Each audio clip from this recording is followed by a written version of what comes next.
Hey, what's going on, guys? Welcome to what are we gonna call this? Just Visoki Gaming Wrestling News Alerts or something like hashtag WGANS or something or whatever. NA. I can't do acronyms. Yeah, best intro ever. But anyway, wrestling stuff. stuff and things. All right. So, do you want to talk about the big thing? I think the biggest thing that came out of today in the last couple days. Let's jump right in. Yeah. So Hulk Hogan is in talks with the WWE of possibly returning. This is I want to say unprecedented because it's only been like what 2 years since that whole scandal went down. So I believe so.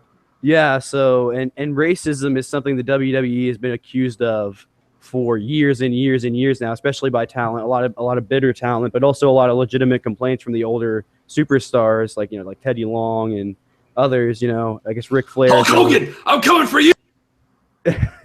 I know what he's talking about. What is that clip called? We can tell him what it is. Anyway, it was at an old WCW an old phone show. call. He came out when he was on Tough Enough. They scratched him from Tough Enough, and everything went to shit quick. They removed him from everything. Yeah, that was. And then he had the whole sex scandal with the bubble love sponge and there was a lot of shit going on with that. There's Had some issues.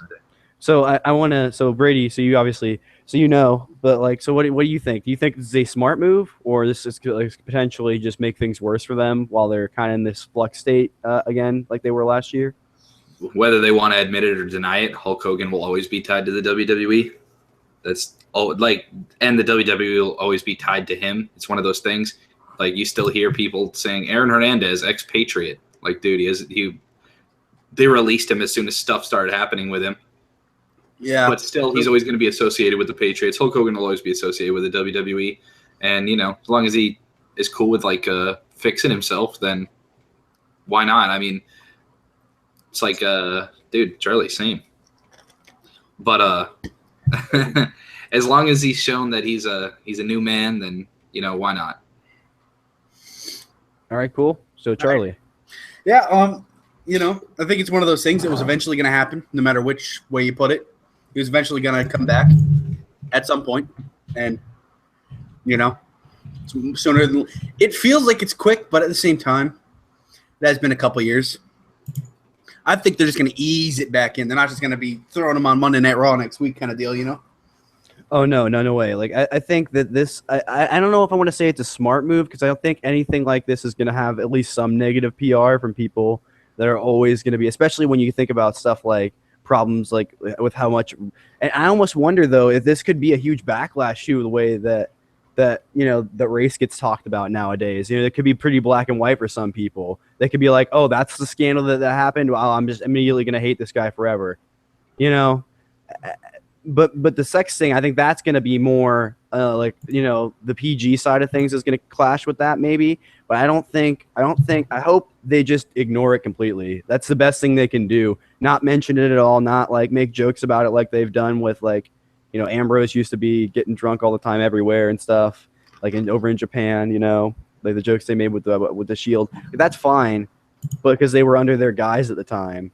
But like stuff where you were already pretty, I mean, I guess he was still attached to them at the time, but like less so because he wasn't out doing WWE press at the time. You know what I mean? It's hard because the stuff happened when he wasn't fully with them, so they're going to view Hulk Hogan as that guy that was a part of those things, no matter what. True. But good way of putting it. I hope it doesn't affect his return, though, because, he is a legend of the business, and he always will be, Oh, God, yeah. Oh, my gosh, my dog just came down the stairs. I got to go get it really quick. Could someone take over? I mean, you got to think Hulk Hogan, like WWE, their first major star was Hulk Hogan. And after that, it was The Rock, and then it was John Cena. And we're still in the John Cena. In the entire history of WWE, they've only had 3 guys be the guy in the company, really. Yeah. And the fact that 2 of them are still on great terms with the WWE and one of them isn't, they don't want it to go down that road where, I don't know, just like with all the stuff with the Ultimate Warrior when it was going on, Bret Hart, things always seem to come back around, So I I was just looking at a couple of the rumors. I don't even know if Garrett has this on the list, but I noticed that WWE is showing strong interest in Dalton Castle, whose contract is coming up. Is going to be ending in a couple weeks. We've seen a little bit of Dalton Castle and the boys, which He'd have to come with the boys, that's for sure. Like, he's an interesting guy. If you guys haven't seen any Dalton Castle stuff, you should just go watch it. He's pretty funny. More of a character than a wrestler. You'll have to shoot me a link. Exactly. You'll have to shoot me a link, Charlie. I'm uneducated on the Dalton Castle stuff. Are you? Yeah, I haven't. He's a big ROH guy. I don't get to watch Ring of Honor. I don't get the channel. Oh, I thought you said that you were. No, sorry. I was not. I'm not. You have okay. to shoot me a link. Yeah, but he's pretty good. So, one of their newer stars. I think it would be good. They need more characters in NXT. Like right now, the only guy that they have that's like pure character is No Way Jose that I can think of. I heard about somebody whose contract is also up. I think that's maybe in Japan right now. That might be coming. I forget. Kyle O'Reilly. Yeah, I think so. Yeah, they've always been interested in Kyle O'Reilly because he was a perfect fit for NXT, right? Yeah. O'Reilly. Auto parts. Yeah. Whatever that little thing. It's not a yeah. It's like a little. Yeah. It's like a little, ow. Or yeah, like a ow. Yeah, like that. Yeah, it's what it is. All right, what's next on the list? Let's talk about the UK show, bro. You want to talk about that next? All right, so dive right into it. Yeah, so the WWE has made no appearance of the UK show since the first inaugural one, and I watched a shoot interview earlier that was posted today. It was Brian Alvarez talking about how he sees this as the end of the UK division because they were supposed to already have at least 2 shows on that on the network by now. He theorizes that whatever they did actually tape. For this first, I guess whatever you want to call it, season of it, this first set of tapings, that it will eventually end up on the network. But, and honestly, this is one of those things, if they do cancel that show, it will honestly help that division because putting them off on their own little section of the network and the only people you ever see on anything that, most people are going to be watching is going to be NXT's takeovers and maybe get a defense on an NXT taping here or there. But, yeah, I think this will help their brand because it doesn't need to be a separate brand. They pictured this was going to be their UK developmental, and it's not because these guys are already all ready. They proved that at TakeOver that was probably the best match on TakeOver. So it's going to be top 3 matches of the year for sure when it's all said and done. So. Said and done. I see what you did there. All right. Anyway, yeah. So what do you guys think? I mean, this is potentially. I mean, we've seen them just give up on ideas like this before. The cruiserweights have looked like they're going that way for a while too. But they may just they're already a part of the main show, so they could just get rid of 205 Live whenever. Is that the way this is going? Since it never really got started, I'll go to Charlie first. Yeah, I don't think this ever even should have been thought of as its own show. It never made sense from the beginning. Why do another one? And then we were hearing they're planning to go to Japan and do this and do their own brand there. It never made sense. The UK title makes sense, and the fact that you could throw it on NXT and 205 Live, I think that'd be a cool way to do it. Because if they really want 205 Live to be anything, to get it to a certain degree of something, bringing on another show is not going to help it. Because you already have a 3rd brand in NXT, and then they're trying to make 205 Live a 4th brand. And if they make the UK, I mean, that's a 5th brand if you think about it. And if you think the UK division is hotter too than the cruiserweight division is at this point, except for the main roster cruiserweight stuff, Yeah. Because again, 205 Live, that's their 205 and below developmental level for those people because they take people from NXT and they take people from the indie circuit that they just throw in there and they see what they can do on 205 Live, and then if they're worth it, they get a main title shot at some point. You know? I mean, I just make it a part of just add some of them to NXT because you're gonna have to call people up from NXT soon, anyways, to go to 205 Live and the main roster. So I don't know. They have so much talent. If they did a whole nother show, they're gonna be relying on 3 guys. just is kind of what 205 Live is doing. And I don't know. We just see how it works when. Because are we all really going to be real interested in a Wolfgang versus Jordan Devlin feud? Is anyone? No. Just like how we're so interested in Arya Davari versus Akira Tozawa or something. Right. So what do you think, Brady?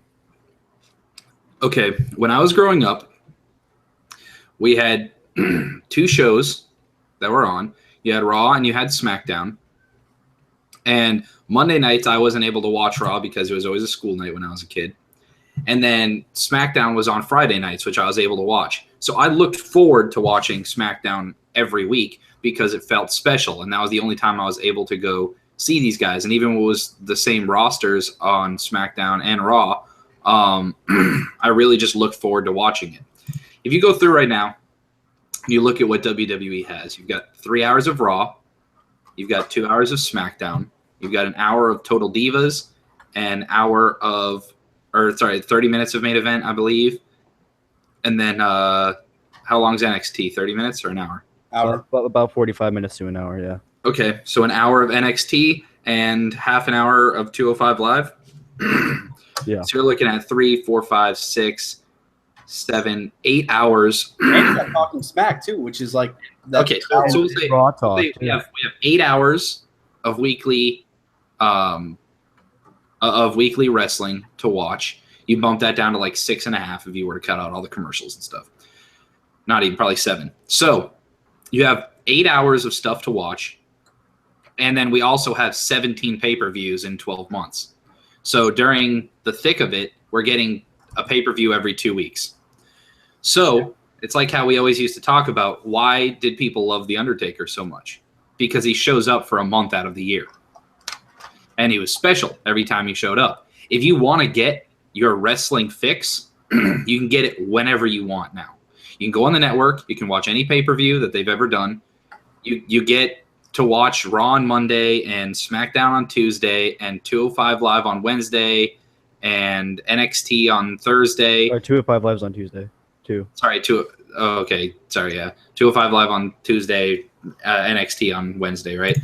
So, but still, you get your wrestling fix so often that you don't. I personally don't really look forward to watching Raw and SmackDown. As I'm going through the weekend, I'm not like, oh, dude, hell yeah. Like, Monday night's coming up. Can't wait to watch Raw. I don't really look forward to it anymore. If I want to go see anybody on Raw, I can just go back and watch the last pay-per-view on the network. I can watch whatever I want. So this oversaturation of just wrestling is already out of hand, and by adding another thing, it would be terrible. If I could make a change, I would say, okay, let's leave Raw and SmackDown as they are. You can keep Total Divas because it's its own entity, and then take main event, televise it somehow if you can, get a TV deal, and then merge 205 Live and UK on main event, and stop doing all the stupid like Titus O'Neil versus Tyler Breeze and dude, those matches. Like, you get Kurt Hawkins versus Curtis Axel. Yeah, no one like versus Akira. You would be hard up to find someone that watches all 8 hours of WWE, and not including being able to watch New Japan and Lucha Underground and Ring of Honor and PWG whenever you want. Like, this oversaturation is absolutely killing the business, and in turn, I mean, it has to do with the short attention span of mainly kids these days. You look at Vine, kids can't hold their attention longer than 8 seconds. And YouTube Vine videos died. Yeah, Vine died. That show. Yeah, exactly. Yeah, because kids got bored of it. People get bored of it really easily, and right now the demographic that the WWE is pushing towards, it's appealing to people in their 40s and 50s, people that have been watching it for years anyway. So, you know, they're not appealing to a newer audience, and WWE is going to be in some serious trouble in another 20 years because they're not building a new audience. And no 10-year-old kid wants to go watch Pete Dunne match, really. They don't care. So, all right. We should also say, we already said they're rumors, but we can't confirm. The only thing we can confirm on this list is the next thing I'm going to talk about, because the person involved came out and said what we're going to talk about. But and except maybe the last one too, because that is pretty confirmed. Like other bigger people are talking about it. So, but we'll start with this one. So, Vince Russo is not going to be coming back to WWE. There was the rumor stated a while ago, what was it, a week ago or something, that started circulating that Russo would possibly be coming back. Maybe it was earlier this week. I can't remember. It wasn't really that he was coming back. We've known the whole time that he wasn't coming back, because he came out and said himself that he reached out to Vince McMahon about coming on in a role and that he's turned down.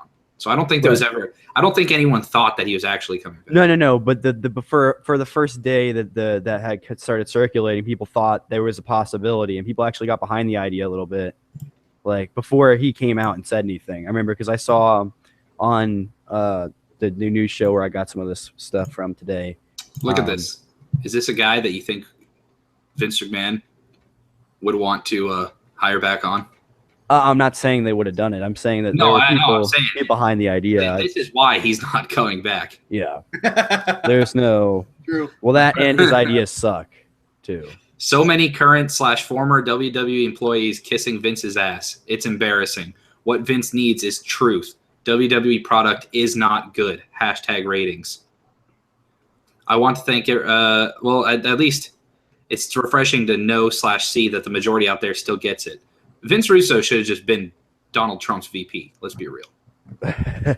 Just all the con men on the inside, while the person who speaks truth is on the outside. Wide road, narrow road. You make choice.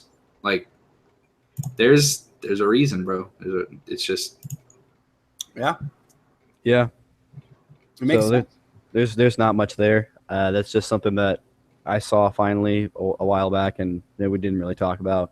But it went along the same lines as, you know, if Russo can get into talks and Hogan can get into talks, what is to say that a CM Punk or a Cody Rhodes can't? I mean, they're pretty adamant that they're never coming back, but so was Stone Cold Steve Austin in the 90s. You know what I mean? So you never know. But anyway, this to me is like the most outrageous story on this list, this next one. So 5-Star Wrestling in the UK has canceled all of their 2017 dates for the 128-man tournament that was said to feature CM Punk and RVD. It has been rescheduled to next year in 2018. And I think well, I'll throw this to Charlie first, because you had some ideas about it earlier when we were just talking about doing this. Yeah. It really felt like it was a publicity stunt just to put CM Punk's name out there. Didn't they say that they would pay CM Punk $1 million to do the tournament or something? Yeah, and he accepted the deal. No, he never accepted it. That was fake? Yeah, that was someone hacked the guy's account and said he accepted it. Oh, CM Punk never even responded to it publicly.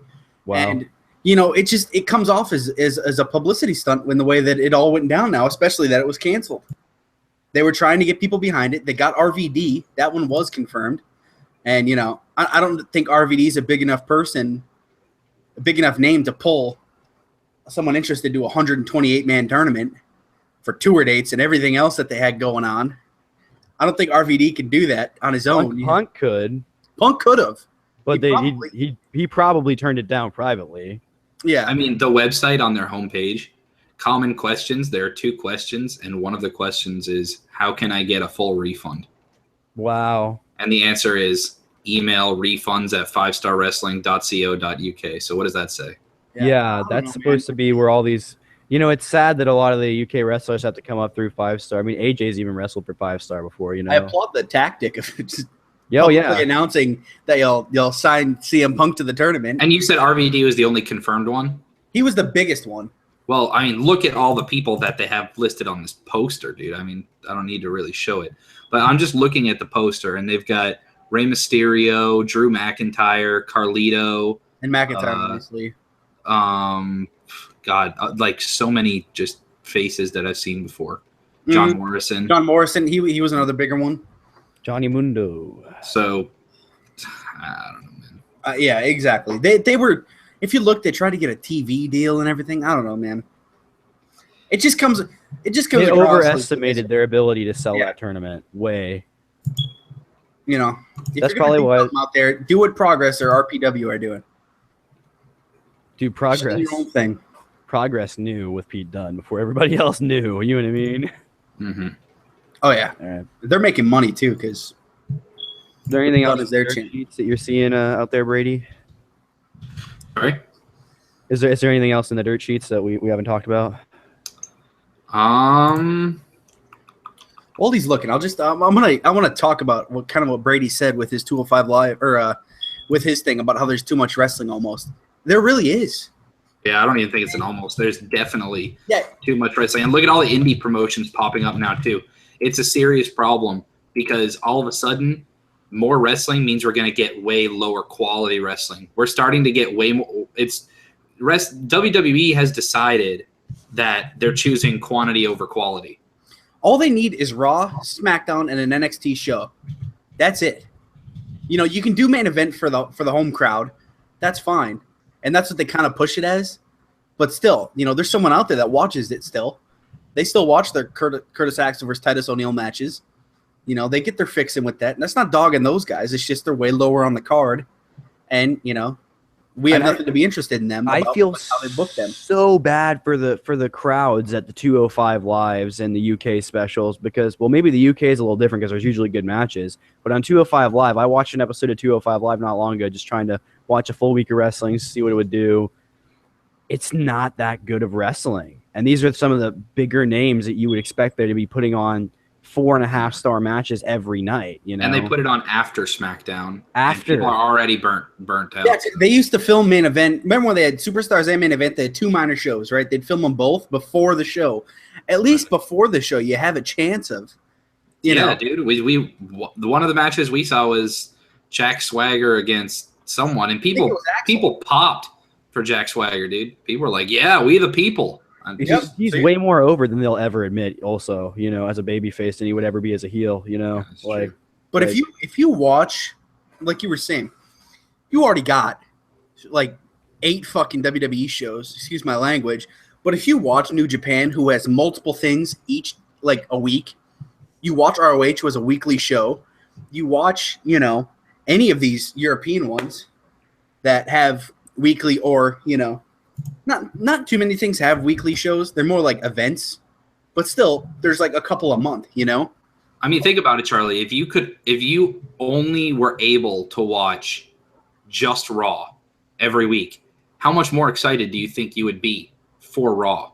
Probably pretty stoked, right? On Monday, you'd be like, dude, yeah, Monday night, I finally get to watch my wrestling. I've been craving it all week. You can go on YouTube. You can go on WWE Network. You can go on anything now and just watch it. That's why the network was a terrible decision to put it out no, there. they needed the network. I like the network. Yeah. No. I'm saying like just making it so that it's always available. Like when my problem has always been, I bet you most of the viewers on the network aren't even watching unless they're watching along live or they're watching on the day of that something came out.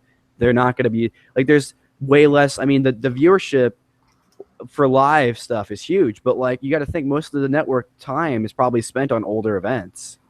That's a point that I actually wanted to bring up. Between the first hour and second hour of Raw last week, the viewership went down 300,000 people on Raw. So a lot of people want to say, oh, well, you know, TV's just like not doing that great. You know, it's just because people don't watch it on TV. You don't drop from the first hour to second hour. Sure, if you were to say the whole show, they were retaining their people, it's just less than what they're used to, okay, that's fine. But the fact is, there were 300,000 people that watched the first hour of Raw and then turned it off because they didn't care to watch anymore. That's an issue. I should say something. I mean, yeah, and as a guy going into the TV media industry, I'll say now, they're not. It may seem a little rough because all these streaming services and stuff out there. TV's not going anywhere. Cable TV, especially cable news, is not going away anytime soon. Like that stuff is sticking around. News. Yeah, fake news is going nowhere anytime soon. And you know, like it's the fakest news you've ever seen. No, but yeah, like it's not going anywhere. Like not at least until the 2020s hit, and then that's when we run into a problem. But you know, like so the fact that their ratings are dropping, well, ratings don't really indicate much. I think that was something that Dave Meltzer said not long ago, is that ratings are you know they still look at the ratings and stuff, but they don't mean as much as they used to in the industry. I'll say that firsthand. They really don't. Like it's just an old system of making sure that people are actually liking what, you know, seeing how many people are actually viewing. So like seeing a huge like triple digit, you know, not even a 6-figure drop in viewers is huge. Like even for a show like that probably has, I don't know, probably what, millions of viewers, you know, like it's crazy. I mean, I feel like people are tuning in more to see live NXTs than they like when they go on the network and they start streaming live, you know, than they are to look at, be like, boom, honestly, I'm gonna watch Raw for 3 hours, you know. I don't know how they'd fix that right away. That's something that's gonna take time to fix, and you know, honestly, it's almost to the point where I think if they threw a fucking pay-per-view on the cable TV, like a Monday night, like Extreme Rules, you know, they just fuck it, we're going live Monday night pay-per-view, something crazy that could maybe do something. Because I mean, imagine the plugs for that, live on USA, Extreme Rules. You know, I don't know. I bet you pull some viewers with that though. Maybe that'd suck them right back in. Well, I think, who knows? And this is what WWE Creative is doing. They're ignoring that the problem is in the quality of the content in that second hour. You know, it's just such a dull second hour. Like, I almost wonder, and this is a crazy lunatic idea, but maybe make the second hour the cruiserweight hour. If you're gonna have a purple ropes and purple, you know, Titantron, maybe just have it like that for an hour. But off though. Right, but then you at least are filling that second hour with something that people that are interested in the cruiserweights are going to watch. You know what I mean? Like, and everyone will know that's the cruiserweight hour. If I'm not going to watch the cruiserweights, click off. If I'm going to watch the cruiserweights, stay on. You know what I mean? I mean, shit, if I'm WWE and I have the certain TV times that I do, I'm just like, you know what? I know Total Divas on E, but just cut a different deal with them. Fucking, I don't know. Somehow just take the time you have and just throw Total Divas on after Raw, make Raw 2 hours, and fucking throw on a UK/cruiserweight show somewhere else. 2 hours would help Raw, but they could call it the U Cruiserweights with a K. Wait, which would Neville compete in? I don't know how 205 Live. Neville versus Pete Dunne, unifying the titles. Oh my. That would be huge, bro. The U Cruiserweight Championship, dude. I'd be down. I don't know, man. With that UK title, you can. That's make it already a prestigious title in my mind. You can make it another NXT title. You can make it a title in 205 Live, and shit. If it keeps going this prestigious, you could fucking bring it up to Raw or SmackDown. Yeah, they had an old school. It wasn't called the. Was it called the United Kingdom Championship? No, it was European. They had a European title that was. I mean, I wouldn't say it was prestigious, but it was like the other Intercontinental title. You know what I mean? Yeah. Like, it was the same place the Cruiserweight title took afterward. That's the funniest thing I love, that there's now a UK Championship and a Cruiserweight Championship at the same time, because that's what eventually became the Cruiserweight Championship, was the European Championship. You know, that was the slot it took. So it's interesting to see both of those titles or similar titles back. I would honestly, I mean, they need to do something outrageous like they did with the main event, a YouTube exclusive show or something. Yeah, there you go. That's something. And then maybe people will start tuning in, and you never know. You can start on YouTube, dude. If they live streamed 205 Live on Twitch or some shit, just do something crazy like that, man. That's what they need to do. It can't hurt, and the only thing that will happen is you'll find out that idea does not work. You know what I mean? Well, they kind of do something like that with Main Event, Brady. They do it on Hulu. Oh yeah, Hulu has like a NXT and Raw and SmackDown and all of them. But wouldn't it make more sense to do it with Netflix? Yes. Netflix, Hulu is still it's big. It's right there. It's the second biggest one by far. By far, yeah. But, you know, I feel like it might not even be close. I mean, shit, just send Main Event straight to Redbox.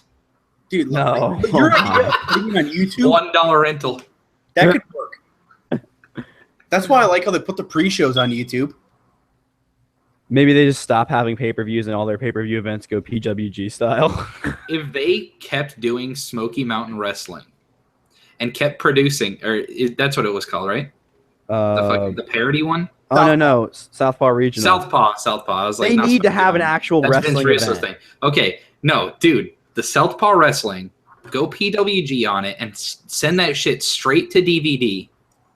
And then on the DVD, give people special promotional codes to be able to go in and get like free access for a month to whatever, you know, exclusive matches. That's what you do. Like, you chain all your shit together. So like, all right, if you're watching this, because they can go edit whatever they want out of the like Extreme Rules or whatever. On Extreme Rules, all of a sudden, middle of the second hour of Extreme Rules, they just come up and say, all right, for all of our viewers that are watching live, go now, type in this custom URL, and it brings you to an unlisted YouTube link, and you go on, and it gives you a match that they had previously taped, or a promo that you would have never been able to see regardless. Like, cool stuff like that. Why not? Yeah. It seems like the brand split was almost going to go down as one of those missed opportunities, because there was some great stuff that came out of it in the first 6 months, and now they're back to a spot where they overestimated. I don't know, man. When I look at the platform now compared to when we had that fucking Roman and Sheamus and just where the company was, that was barely over a year ago. I would take it right now over that immediately. I know. You know what I mean? But that's because it's gotten better. They've improved so many wrestlers with this brand split that, honestly, I can't imagine them ever going back right now. But at the same time, it's going to happen eventually, probably. Oh, no. Like, I don't think the brand split's going away anytime soon. What my worry is I don't know, when is this draft going to be? Because they had the Superstar Shake, but are they just going to call that the draft now? They can't have another one for another year. Yeah. That's going to mean they didn't They really... shook it up a lot, bro. Like, they switched a lot of names over. That's bigger than any draft they did. But it feels like... Because I was looking at their old drafts. Like, there was some pretty big stuff. But, I mean, they shifted everything. Well, a lot of the people they shifted were people that, like, the fans were like, oh, yeah, that's who they're going to put there and there and there. And they did a few surprise ones, but the surprise ones weren't that great. Ambrose was the biggest surprise. See, once again, that's what I'm saying, though. Like, my generation to yours, I can tell that you're already kind of bored and hoping to, what are they going to do next? That's what they need to appeal to, is the what's coming next. It's the impatience of the new generation that WWE needs to play up to more. Actually, because I just don't my like generation and earlier, it's always like, I just kind of enjoy things as they go. Whereas the new generation is always like, oh man, this is the top new star. We can look at people that come into the business like Authors of Pain right now. Back in the day, people would be like, oh dude, I just can't wait to see Authors of Pain in like 5 years when they come up. Like, I hope they just run things in NXT, they improve, and then they come up. A year from now, on this podcast, we're going to be bitching about it, saying, why aren't Authors of Pain up yet? Why aren't they up yet, man? They should be tag champs right now. We said that about American Alpha. Look what happened. American Alpha was not ready. Everyone pushed it and pushed it and pushed it and said American Alpha needs to be on the main roster right now because we as a generation are growing impatient and we don't want to wait any longer. We want them as world champions right now. They put them as champions. They have no character, stale as fuck in 2 months, and they're done. Well, like, I'm going to surprise you here because I'm going to say something that I don't think you would expect. Like, I like NXT, but I don't like how everything's always so new, and like I don't ever have time to adjust to what's already there on NXT. It feels like sometimes. I mean, I'm still a fan, and I'll still watch the matches, and I'll still watch takeovers, and I'll still make predictions and stuff. But when my heart's never really fully in it because I'm like, well, it doesn't matter who's champion on NXT because the title switches so often. The only title that doesn't switch is the women's title, and that's because that's an undefeated streak, and that's never gonna. I mean, that's hard. That's gonna be a hard streak to break. And so I'm looking at this and I'm like, okay, so for the next year, Asuka will still be champ. For the next year, we will see between McIntyre and Black and maybe Ono that title switch around. Bobby Roode will go to the main roster at some point, as is rightfully deserved by him. With all his work for the years, and maybe Sanity at some point. But I don't think that's coming anytime. NXT right now is going to be in a weird state where all the main fans of NXT, which are like the people you're talking about that are wanting what's next, are going to kind of pull back a little bit because they're like, well, this has all been the same for the last however long. Whereas on the main roster, they had the problem of not having enough fresh stuff. Because let's think about who's in the main title scene right now. You have a bunch of really, really interesting picks on SmackDown, except for maybe if you're too big of a marky schmarky mark, that Roman's there. But I'm personally a fan of Roman, you have a really interesting Fatal 5-Way, you have a really interesting Money in the Bank, and people are still not, they're still wanting to see what new thing will happen. And I'm like, in my head, I'm like, I want to know what's going to happen 6 months from now, because like it's kind of the same place as when we first started. And you still have the people that won't be happy unless Adam Cole shows up next week on Raw and wins the title. Yeah, exactly. Like I don't even know how to feel anymore, because like my feelings have shifted, especially after watching more and more, like actually hearing from wrestlers. The thing that shocked me the most is like most wrestlers don't like people. I don't want to say like us, because we're not really all like that, but like, you know, like that are just like, we need this, and this right now. We know exactly what's right. Like I know nothing about the actual wrestling business. I've never booked a match. I've never, you know, I do my little fake show where I book stuff, and yeah, some of it's good. But if I actually got put in a WWE creative writer's chair, I would probably take a year to adjust, because I've just never been forced to write on that kind of stress, you know, like, and that's coming from an actual writer here. Like I write, that's one of my things, you know, and I probably couldn't do it at the pace that they have to do it with the restrictions that they have, you know. And it's like WWE's kind of boxed themselves into this one way of doing things now, because we can say that it's changed, and we can say that, yeah, there's some things that maybe wouldn't have happened a year ago, but like they did that solely as a preservation thing, because they knew that they didn't start taking some of these people up from NXT, and they didn't start putting some of these belts on some of these bigger names, that we were going to lose interest.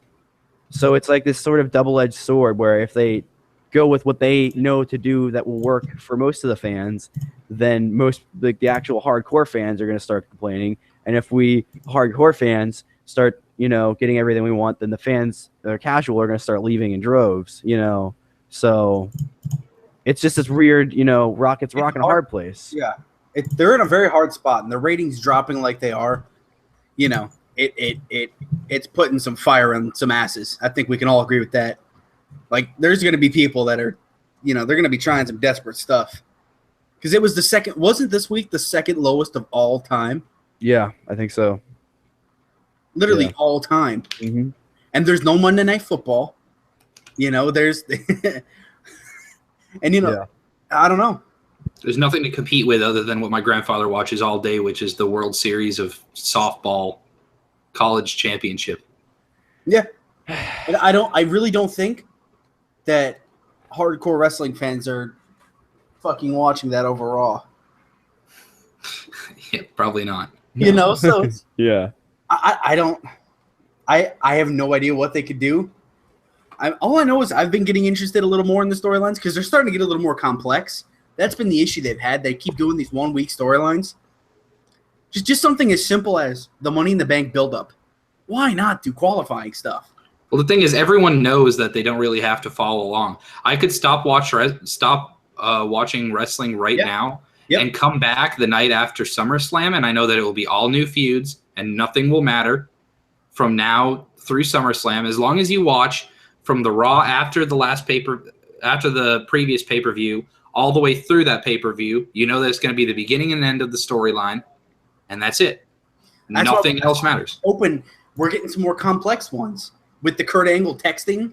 Who knows what the hell that could be? The only thing we have now is Sami Zayn versus Kevin Owens. It's the only one that they always talk about. They always keep going back to. We don't get that anymore.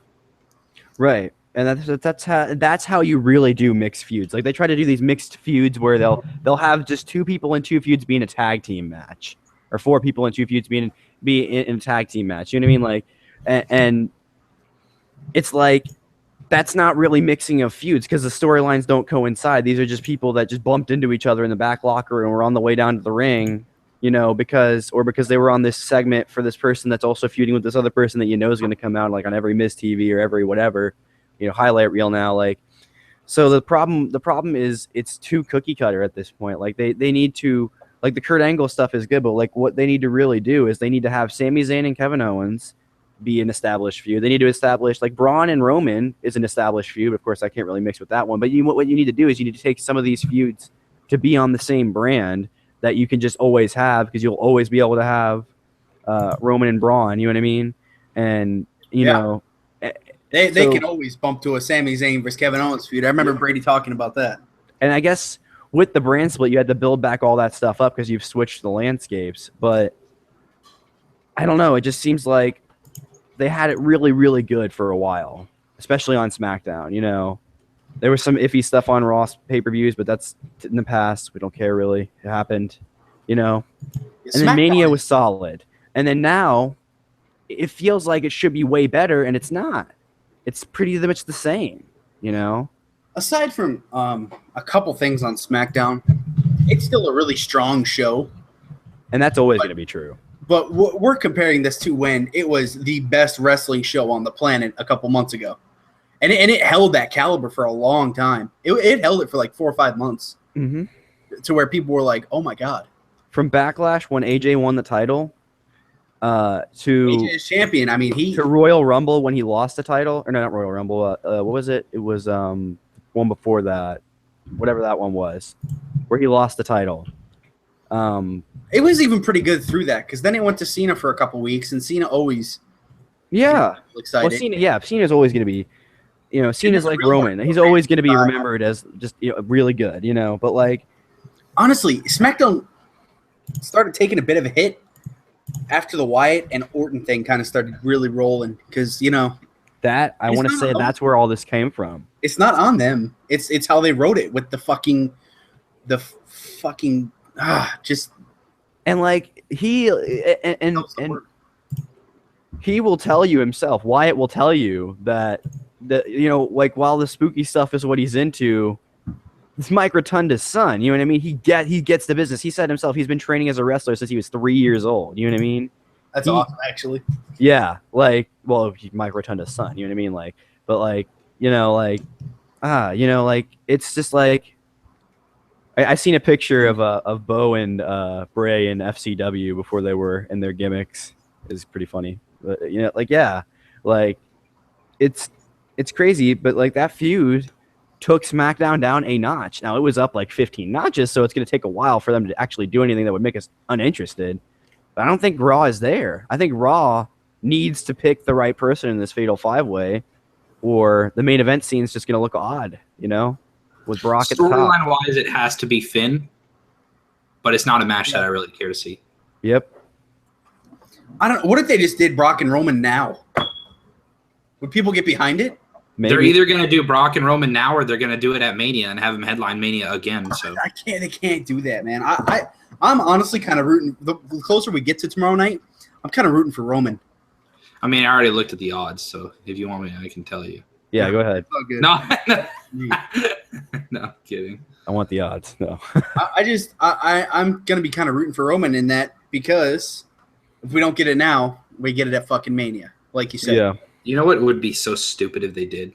What? If they had Brock Lesnar show up tomorrow night, and he's all threatened by having Roman be the one to face him, so he comes and costs Roman the match. Oh. Setting up that feud for Mania way down the road. They need to like Finn wins, and then like he becomes a Paul Heyman guy, and that's how the club gets brought in, and Balor Club gets out the stupid stuff. If Finn wins with the help of the club, I think people will get behind it more than just him winning himself. Yeah, I almost buy that. Like, because then when Finn loses, you can have your club versus Shield. You can reunite the Shield for a month because they're all faces, and then have one of them turn. Hopefully Ambrose. Yeah, because he's the one that's getting really stale right now. I say hopefully Seth because he's so much better as a heel. Yeah. Honestly, they all probably are better. They all need to go heel, bro. They all need to turn. I think Seth turned babyface in late 2016, but Ambrose hasn't since the Shield. So he has Shield. Dude, if you reunite the Wyatt family and have them be face again, at least Bray, Braun, and Braun, man, as a duo, and someone else, bring in a third person. Harper? And you have them be face because Bray needs to be a face. Yeah, Harper and Rowan are both over there. I mean, I don't want them anyway. Bring in a new face. Fuck, throw the Drifter in there. I don't give a shit. Oh, dude, the Drifter. So whatever. you get those fucking Bo Dallas is there. Why not? So please. So you have Wyatt and Braun and Bo, which is great because then anytime they need to lose, you can have Bo get beat. And then you have the Shield be heels. And all of a sudden, you can have Bray and Braun both look strong, but people love them. You can build the sympathy card for Bo, and he can hopefully turn that into something. And then we get badass Shield again. Yeah, dude. I'm down. They should just I'm telling you, if they want to have a big storyline, man, you either do that Or or the you club do, thing. you pull the Shield together for a SummerSlam. I mean, we could definitely see Shield. We could see Shield as heels in Mania. I would totally buy Shield versus Club at Mania. Dude. They should do it, man. Because you could have the club just running. You could have him after his influence from Paul Heyman. Maybe he doesn't become a full Paul Heyman guy, but Paul Heyman has enough How influence. come Paul on Heyman him. has to be part of it? I don't think- because this feud. Out of curiosity, you say because this feud is going to be started out of the match with Brock. This whole thing will have to be started out of that. So you think Heyman's going to turn on Brock? No. I think he's going to try and turn Finn. I think he's going to try and pull Finn into, like, maybe you don't always have to be the good guy. Maybe sometimes you need a little help to win. Look at your buddies. They helped you win to get this but then match. why would he face Lesnar? Well, I mean, that could be his heel turn, bro. He'd be like, fine, I don't care. You helped me. Let's do it. Let's go. And then they help him to win the title. Come on. That would be a legitimate way for you to have Finn beat Brock other than just having Yeah, but then why would Heyman help Finn beat Brock for the title? I'm saying maybe he influences him and it backfires because the club. I don't know. There's some way you can do it in there. You're confusing me, bro. You guys are the one. When I'm thinking of this, I'm not thinking Heyman. I'm thinking just Gallows and Anderson help Balor win. That turns him heel, in the team. Nah, dude, they help him win. They get a huge pop from the crowd. They would. Yeah. But And then Roman would be a salty asshole about it, and him and Seth would both be salty about it. Somehow you get Dean in on that. Oh no, I could see how you can do it right now. Okay, so it's after the match. The club have Finn up on their shoulders, and they're like you see Seth and Roman just walk in, like, slide in behind, and they're like looking at him, and they look at each other. Like the look the Shield always used to be like. That was their thing. They was like, "Yep," like every wrestler does that. They just look at each other and they're like, "Yep, let's do this." They attack everybody, and then Dean comes out and he's like, "Whoa, whoa, whoa, whoa," and he's like, screw it," just joins in. You know what I mean? Okay, well, that'd be a huge storyline, bro. I picture the club has Finn on their shoulders, and they're just kind of turn around. They're facing the camera or whatever. Uh-huh. So they're facing like the normal camera, like hands up in the air, Finn's on their shoulders, and you see Seth get on the turnbuckle, and then as they go to rotate around, Seth jumps off and hits Finn with that knee that he does off the turnbuckle. Yes. He hits him right after he hits him. Roman comes in and hits a double spear on the club. Oh my! And Ambrose just runs out like looking concerned, like, "What are you doing, guys?" Yep. And then Ambrose and Roman are then just standing in the middle of the ring doing the Shield thing together, and then we can slowly get them convincing Dean to come back and join them. That would be amazing. I hope for that's the what they next have paper planned for SummerSlam. I really hope that's what they have planned because you get two great factions, and then you can always have extra Wyatts, like you said, to go against one of these factions, whichever one you keep. Like, oh man, that would be great. Shield reunion. But anyway, we're almost at an hour, so let's call it here, boys. It to go that long. So. They got a little extra at the end with our hopes for the Shield and. Crap. All right, Garrett, you got the intro, you got the outro. Yes. All right. So make sure you guys subscribe to Soki Gaming if you want to see more wrestling content or other content on this channel. We do a wide variety here, so you can always find what you're looking for. Also, if any of you are gaming fans, Charlie and I are probably going to Call of Duty Championships. I'll mention it again, but it's in Orlando this year, so you guys should go. Boom. All right, so we're trying to get some footage from that. All right. Anyway, like the video because it helps out. We're about to hit 9,000 views. We just hit 8,000. We haven't talked about our view count going up all that much. We've been getting some good views on some of these videos recently. So anyway, that's it for dude. Charlie, holy shit! You've got 550 views on your Big Brother. Yeah, dude, his has been blowing up. I told you. I knew. I had a feeling. Look at the the perfect time. We should have been live streaming this, bro. We might have had some people click on it. I didn't realize it was on this. Yeah, I know the Sandy video is at 735. Yeah, it's been going up about 100 every other day. I'm down, bro. And the episode hasn't even aired yet where he debuts his new theme. That's when people are going to actually be searching for it, is next week. Yep. So make sure you guys tune into that if you haven't already. Like the video, subscribe. Anyway, that's been this breaking news thing that we do. We're out of here. Peace.